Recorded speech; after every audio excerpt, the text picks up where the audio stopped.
तो जय श्री राम विद्यार्थियों। हम लोग जो क्लास स्टार्ट किए हैं अभी 9th और 10th का लोअर क्लास मैथ्स का, जिसमें हम लोग कल देख लिए थे लीनियर इक्वेशन का फर्स्ट मेथड था बाय एलिमिनेशन मेथड। तो आज हम लोग जो अभी प्रीवियस ईयर का एग्जाम का 10th का जो एग्जाम हुआ है उसमें 20, 21, 22, 23 के जो ईयर में जो क्वेश्चन आए हैं है ना, क्वेश्चन पेपर में इससे related linear equation of two variable से रिलेटेड जो क्वेश्चन आए हैं उसको देख लेते हैं। ठीक है, तो स्टार्ट किया है for which values of lambda to the pair of linear equation lambda x plus y equal to lambda square and x plus lambda y equal to 1 है no solution, infinitely many solution और एक unique solution. क्या कर रहा है कि lambda के किस मान के लिए दिए गए समीकरण युग्म जो समीकरण इक्वेशन है ना, रैखिक युग्म है lambda x plus y equal to lambda square और x plus lambda y equal to 1 के क्या होंगे नो सॉल्यूशन। मतलब क्या, कोई हल नहीं और इनफाइनाइटली इसका हो जाएगा अनंत हल और यूनिक सॉल्यूशन मतलब अद्वितीय हल। इसका है कि एक नंबर का भी क्वेश्चन आया है अद्वितीय हल वाले का 2 बार 20 और 21 में। उसमें सिर्फ एक नंबर वाले क्वेश्चन में क्या पूछा है कि अद्वितीय हल के लिए क्या कंडीशन होना चाहिए, मतलब यूनिक सॉल्यूशन के लिए क्या कंडीशन होना चाहिए। तो यूनिक सॉल्यूशन के लिए जो कंडीशन होता है ये होता है ना। तो बस ये हम लोग को लिख लेना है। एक बार एक नंबर में पूछा है, एक बार वो ट्रू एंड फॉल्स सत्य असत्य वाले में पूछा है क्या उसके लिए सही है, तो इसको भी हम लोग को देख लेना है। तो सबसे पहले हम लोग आ जाते हैं इक्वेशन में। तो हम लोग जानते हैं कि जो स्टैंडर्ड इक्वेशन होता है लीनियर इक्वेशन टू वेरिएबल का a1x plus b1y equal to c1 और a2x plus b2y equal to c2। कल हम लोग इसको देखेंगे। तो जो भी इक्वेशन दिया है हम लोग के पास उन दोनों इक्वेशन का कंपेयर कर लेंगे इन दोनों से, है ना। कंपेयरिंग विथ स्टैंडर्ड इक्वेशन, है ना, मानक समीकरण से तुलना करने पर। तो कंपेयर कर लेंगे हम लोग के पास a1 हो जाएगा लैम्डा और b1 हो जाएगा 1 कोएफिशिएंट में, then c1 equal to right side में लैम्डा स्क्वायर और a2 equal to 1, b2 equal to lambda और c2 इक्वल टू 1। चिन्ह के साथ लेना हम लोग, प्लस है तो प्लस, माइनस तो माइनस। x के कोएफिशिएंट को और y के कोएफिशिएंट को a1 b1 a2 b2 बोलेंगे और जो कांस्टेंट साइड रहेगा उसको c1 और c2 ना। अब हम लोग जानते हैं कि फॉर नो सॉल्यूशन के लिए जो कंडीशन होता है वो क्या होता है, a1 upon a2 b1 upon b2 is not equal to c1 upon c2। Okay, now value put कर देते हैं इसका a1 b1 का। तो lambda upon 1 by lambda not equal to c1 upon c2 मतलब लैम्डा स्क्वायर बाय 1। अब दो करके सॉल्व कर लेते हैं। फर्स्ट दो को अगर सॉल्व करेंगे तो ऐसा मिल जाएगा हम लोग को, यहाँ पर क्रॉस मल्टीप्लाई कर देंगे तो लैम्डा स्क्वायर इक्वल टू 1, तो लैम्डा इक्वल टू आ जाएगा प्लस माइनस 1। ये पहला दो का। नाउ लास्ट दो को सॉल्व करेंगे अगर हम लोग तो क्या मिल जाएगा 1 बाय लैम्डा और लैम्डा स्क्वायर बाय 1। तो यहाँ से क्रॉस मल्टीप्लाई कर देंगे तो lambda cube is not equal to 1 यानी कि लैम्डा इक्वल टू 1। तो हम लोग को ये समझ में आया इन दोनों से लैम्डा की दो वैल्यू है, एक क्या प्लस माइनस 1 आ रहा है और एक लैम्डा नॉट इक्वल टू 1 आ रहा है मतलब प्लस 1। तो मतलब कि लैम्डा की वैल्यू प्लस 1 नहीं हो सकती, तो कौन सा होगा माइनस 1 होगा। So calculate first the given system of equation है no solution when lambda equal to minus 1। ये हो गया हम लोग का पहला प्रश्न। दिए गए समीकरण के कोई भी हल नहीं है उसके लिए लैम्डा का मान क्या होना चाहिए -1। नेक्स्ट आ जाते हैं हम लोग, क्या है इनफाइनाइटली मैनी सॉल्यूशन के लिए। इसके मैनी सॉल्यूशन के लिए हम लोग के पास रहता है कंडीशन क्या, a1 upon a2 V1 upon V2 और C1 अपॉन C2 तीनों क्या होना चाहिए, इक्वल होना चाहिए। तो वैल्यू फिर से पुट अप कर देते हैं यहाँ से हम लोग, lambda by 1 by lambda equal to lambda square by 1। और फिर से वही दो का पेयर लेकर के सॉल्व कर लेते हैं हम लोग। तो फर्स्ट इसके लिए यह आ जाएगा सॉल्यूशन, तो लैम्डा क्रॉस मल्टीप्लाई कर देंगे, लैम्डा स्क्वायर इक्वल टू 1, यानी कि again lambda equal to plus minus 1। और जो दूसरा वाला कंडीशन है ये वाला, ये दोनों पेयर, इसको जब लिखेंगे फिर से क्रॉस मल्टीप्लाई, तो lambda cube equal to plus 1, तो लैम्डा की वैल्यू आ जाएगा प्लस 1। यहाँ भी ये समझ में आया कि लैम्डा की वैल्यू क्या है, प्लस 1 है लेकिन माइनस 1 नहीं है, तो यहाँ पर प्लस 1 वाला हो सकता है, इसलिए हम लिखेंगे thus the given system of equation है infinitely many solution when lambda equal to plus 1। दिए गए समीकरण निकाय का अनंत हल होगा यदि लैम्डा का मान क्या हो, प्लस 1, माइनस 1 वाला यहाँ नहीं है। लास्ट वन है यूनिक सॉल्यूशन। यूनिक सॉल्यूशन के लिए क्या है, यूनिक सॉल्यूशन क्या होता है, a1 upon a2 is not equal to b1 upon b2। Value फिर से पुट अप कर देते हैं, तो लैम्डा बाई 1 और not equal to 1 by lambda cross multiply कर देते हैं, lambda square is not equal to 1, मतलब lambda is not equal to plus minus 1, मतलब लैम्डा की वैल्यू प्लस माइनस 1 नहीं हो सकता है। तो क्या लिखेंगे, thus the given system of equation है unique solution for all real values of lambda except क्या, lambda equal to plus minus 1। दिए गए समीकरण निकाय का अद्वितीय हल होगा। अद्वितीय हल कब होगा, जब लैम्डा की वैल्यू प्लस माइनस 1 को छोड़ के कोई भी रियल नंबर होगा। ओके, तो हालांकि मैं पहले से सॉल्व करके इसलिए रखा हूं ताकि वीडियो थोड़ा शॉर्ट बने, क्योंकि आजकल लॉन्ग वीडियो को देखते नहीं स्टूडेंट लोग, इसलिए मैं ऐसा किया हूं। ठीक है, तो नेक्स्ट क्वेश्चन ले लेते हैं, ये था 20 वाला। तो नेक्स्ट क्वेश्चन आ जाते हैं हम। नेक्स्ट क्वेश्चन दिया है हम लोग का, for which values of k do the pair of linear equation kx minus 5y equal to 2 and 6x plus 2y equal to 7। हालांकि जो क्वेश्चन पेपर में आया था उसमें दो ही चीज दिया था कि किस कंडीशन के लिए, नो सॉल्यूशन और यूनिक सॉल्यूशन, है ना, कोई हल नहीं है उसके लिए k का मान निकालना था, और अद्वितीय हल है उसके लिए हम लोग को k का मान निकालना था। तीनों को देख लेते हैं, कोई दिक्कत नहीं है, शायद नेक्स्ट ईयर क्वेश्चन में आ जाए। तो सबसे पहले फिर से वही करेंगे क्या कि दिए गए जो इक्वेशन है उसका हम लोग कंपेयर कर लेते हैं, तुलना कर लेते हैं स्टैंडर्ड इक्वेशन से। तो क्या मिल जाएगा हमारे पास, a1 इक्वल टू मिल जाएगा k और b1 हो जाएगा -5, c1 हो जाएगा 2, ना a2 हो जाएगा 6 और b2 हो जाएगा 2 और c2 हो जाएगा 7। सबसे पहले हम लोग आ जाते हैं नो सॉल्यूशन। फिर से कंडीशन हम लोग के पास, we know that a1 upon a2 b1 upon b2 is not equal to c1 upon c2, ये कंडीशन हम लोग जानते हैं। तो वैल्यू पुट अप कर लेते हैं, k upon 6 equal to -5 upon 2 is not equal to 2/7।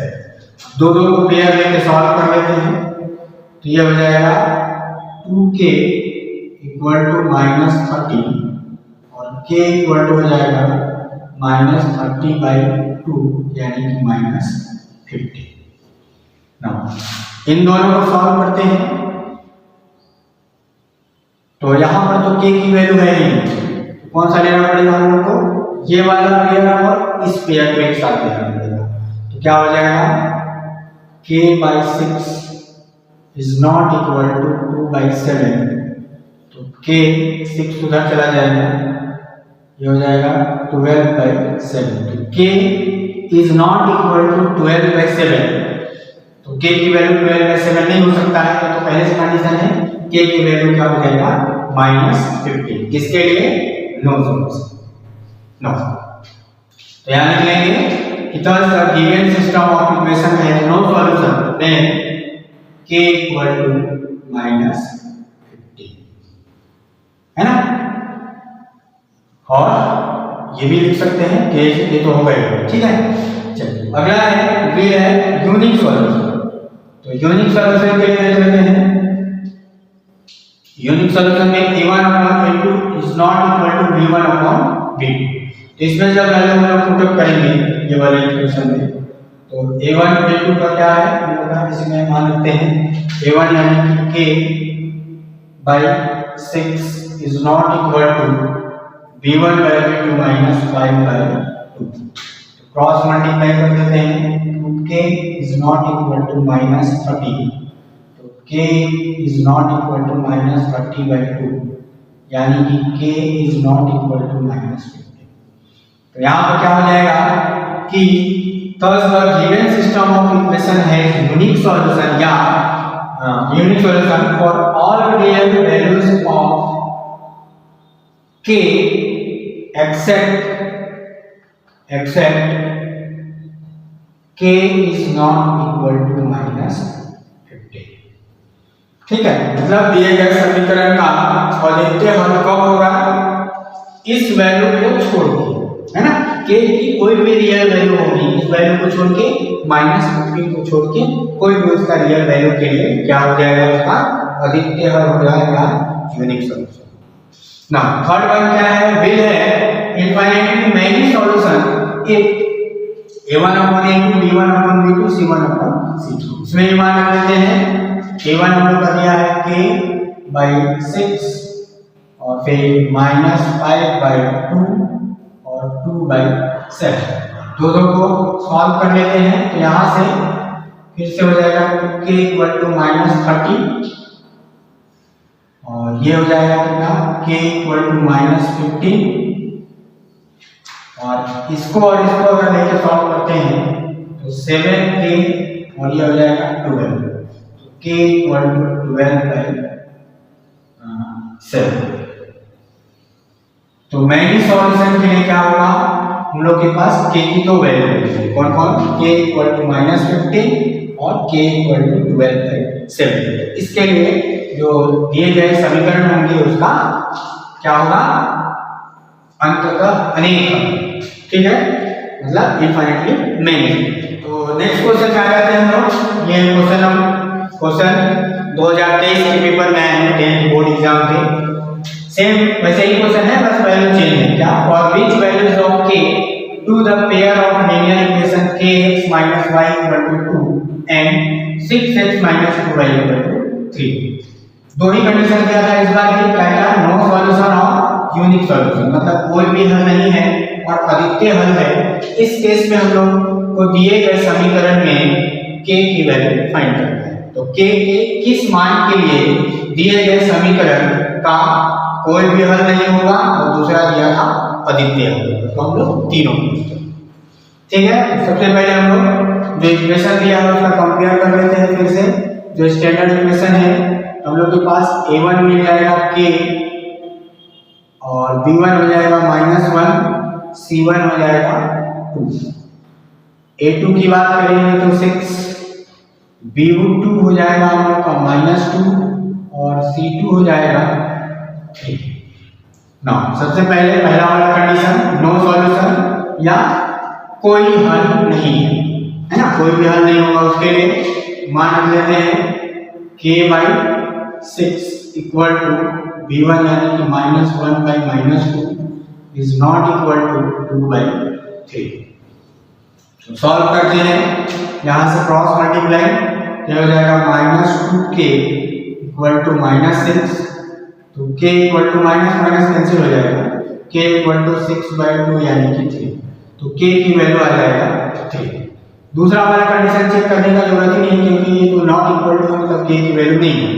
फिर भी देख लेते हैं क्या क्या आ जाएगा, k/6 is not equal to 2/3, तो 6 को यहाँ ले आते हैं, k is not equal to 2 × 6/3, 3 2 जा 6, तो k is not equal to 4। तो k का मान 4 नहीं होना चाहिए और k का मान 3। किसके लिए, दिए गए समीकरण में कोई भी हल नहीं होगा कब, जब k का मान 3 है। ठीक है, तो दूसरा जो है unique solution, infinitely many solution है ना, अनंत अनेक हल, है ना, होंगे, अनेक हल होंगे या अंततः अनेक हल होने के लिए क्या होगा, a1/32 फिर से k/6 इक्वल टू -1/-2 और c1 यानी 2/3। तो दोनों को लेकर चलते हैं, ये हो जाएगा कितना, 6 यहाँ आ जाएगा, k इक्वल टू -6/-2 कैंसिल हो जाएगा, 2 3 या 6, k इक्वल टू +3 और इन दोनों को अगर ले लेते हैं तो k/6 इक्वल टू 2/3, 6 को यहाँ ट्रांसफर कर लेते हैं तो k इक्वल टू 2 × 6/3, 3 2 या 6, तो k इक्वल टू 4। तो अंततः अनेक हल होने के लिए k का दो मान होना चाहिए, कौन k इक्वल टू 3 होगा, k इक्वल टू 4, तभी उसका कितना हल होगा, अंततः अनेक हल होगा। तीसरा विल है यूनिक सॉल्यूशन। तो यूनिक सॉल्यूशन के लिए क्या होगा, a1/a2 not equal to b1/b2, अद्वितीय हल के लिए। हालांकि क्वेश्चन में दो ही चीज पूछा है, कोई हल नहीं है और अद्वितीय हल है, अगर हो सकता है मे भी इस बार पूछ दे, तो इसलिए हम लोग तीनों बना लेंगे, ठीक है। और इस इक्वेशन में अगर मान रखते हैं हम लोग a1 यानी कि k/6 और is not equal to b1 यानी कि -1/-2, minus minus will be cancel, यहाँ आ जाएगा 6 उधर, तो k is not equal to 6/2 यानी कि 3, k is not equal to 3। तो यहाँ लिखना भी होगा, ये थोड़ा सा सेंटेंस को ध्यान रखना है हम लोगों को, ये सेंटेंस को लिखना है। Thus the given system of equation has unique solution for all real values of k except k is not equal to 3, मतलब k के मान -1 + 1 इक्वल टू 3 को छोड़ के सभी रियल वैल्यू के लिए क्या होगा, यूनिक सॉल्यूशन होगा या अद्वितीय होगा, ठीक। इसके लिए तो ऐसे लिखना होगा यहाँ पे कि k इक्वल टू 3 और k इक्वल टू 4 के लिए दिए गए सिस्टम या दिए गए समीकरण निकाय का क्या होगा, अंततः अनेक हल होगा। पहला वाला क्या लिख लेंगे, first the given system of equation has no solution when k equal to 3, मतलब दिए गए समीकरण निकाय का कोई हल नहीं होगा यदि k इक्वल टू 3 है, ठीक है। तो इस तरीके से ये क्वेश्चन हो गया। तो नेक्स्ट आ जाता है हम लोग 2020 वाले क्वेश्चन पेपर। नेक्स्ट क्वेश्चन में हम लोग आता है, क्वेश्चन दिया है कि समीकरण निकाय को हल कीजिए। अब यहाँ पर जो क्वेश्चन है सॉल्व द लीनियर इक्वेशन लिखा पेपर में, अब इसको हम लोग किसी भी मेथड से बना सकते हैं, जैसा कि हम लोग कल देख रहे थे डिफरेंट मेथड थे सॉल्व करने का, एलिमिनेशन मेथड था, प्रतिस्थापन मेथड था, है ना, बीजगणित था और ग्राफिकल मेथड। तो हम लोग कल देख लिए थे एलिमिनेशन या विलोपन विधि देख लिए थे, आज हम लोग देख लेते हैं कौन सा मेथड, प्रतिस्थापन विधि, है ना, प्रतिस्थापन विधि जिसको हम लोग बोलते हैं सब्स्टिट्यूशन मेथड, ठीक है। लीनियर इक्वेशन को सॉल्व करने का सब्स्टिट्यूशन मेथड या प्रतिस्थापन विधि। तो इसमें हम लोग करते क्या है, जैसा कि कल बताया गया कि दो समीकरण दिए हैं, तो किसी एक समीकरण में से x या y किसी एक वेरिएबल की वैल्यू को निकालना है और दूसरे वाले इक्वेशन में रख देना है, सब्स्टिट्यूट कर देना है। While its name is substitution. So क्या फ्रॉम एनी वन इक्वेशन, मतलब किसी एक इक्वेशन से क्या करना है, आपको किसी एक वेरिएबल की वैल्यू को निकालना है और दूसरे इक्वेशन में पुट अप कर देना है, सब्स्टिट्यूट कर देना है। तो सबसे पहले समीकरण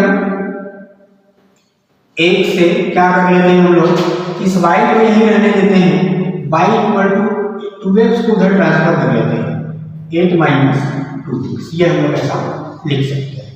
और इस वैल्यू को हम लोग समीकरण 2 में रख देते हैं, 2 में रखने पर क्या आ जाएगा, x - 2 और y की जगह पे 8 - 2x इक्वल टू -1।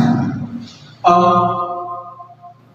यहाँ पे सॉल्व कर देते हैं, ब्रैकेट ओपन करके -2 16 हो जाएगा, minus minus plus 4x equal to -1, 4x और x 5x माइनस 16 उधर जाएगा तो प्लस 15 हो जाएगा और 5x इक्वल टू हो जाएगा सॉरी 16, तो 16 में से 1 प्लस 15 x इक्वल टू हो जाएगा 15/5 यानी कि 3। तो x की वैल्यू आ गया 3। अब इस x की वैल्यू को वापस हम लोग यहाँ जो निकाले थे उसको इक्वेशन 3 दे देते हैं और यहाँ पे मान रख देते हैं। तो x का मान समीकरण 3 में रखने पर क्या मिल जाएगा, y equal to 8 minus 2x, x मतलब 3, तो हो जाएगा 8 माइनस 6 यानी कि 2, तो y 2 मान। ठीक है, तो दिए गए समीकरण निकालेगा क्या हो जाएगा, हल अभिष्ट हल x equal to 3 and y equal to 2। तो ये हो गया दिए गए इक्वेशन का डिजायर्ड सॉल्यूशन या दिए गए समीकरण का अभिष्ट हल। ठीक है, तो इस तरीके से जो प्रीवियस ईयर 20, 21, 22, 23, 24 अभी तक के टोटल क्वेश्चन पेपर में इस टॉपिक से इतने ही क्वेश्चन आए हुए हैं। बाकी वो जो 1 नंबर वाले क्वेश्चन और 2 नंबर वाले क्वेश्चन है वो कहाँ से आए हैं, वो जो कंडीशन हम लोग सब कंडीशन देखे हैं और कौन सा यूनिक सॉल्यूशन वाला और दूसरा नो सॉल्यूशन वाला और एक तीसरा है इनफाइनाइट सॉल्यूशन। तो ये जो कंडीशन थे तीनों के, इस कंडीशन से हम लोग का क्वेश्चन पूछा है B1/B2 C1/C2। तो नो सॉल्यूशन के लिए क्या हो जाएगा, A1/A2 B1/B2 is not equal to C1/C2 और यूनिट के लिए हो जाएगा A1/A2 is not equal to B1/B2। तो डायरेक्ट ये जो सर कंडीशन दिया था यहीं से क्वेश्चन उठा के पूछा है। बाकी जो ये लॉन्ग क्वेश्चन थे वो इतने ही थे। तो आई होप कि आप लोगों को समझ में आया होगा। तो इसी तरीके से आप लोग चैनल को सब्सक्राइब कर लीजिए और आपको डे बाय डे जब भी हमको समय मिलेगा तो हम वीडियो बना करके 9th और 10th का डालते रहेंगे। तो और ज़्यादा से ज़्यादा अपने स्टूडेंटों को शेयर करें ताकि सबको इसका बेनिफिट उठा सकें। तो आज के लिए बस, थैंक यू।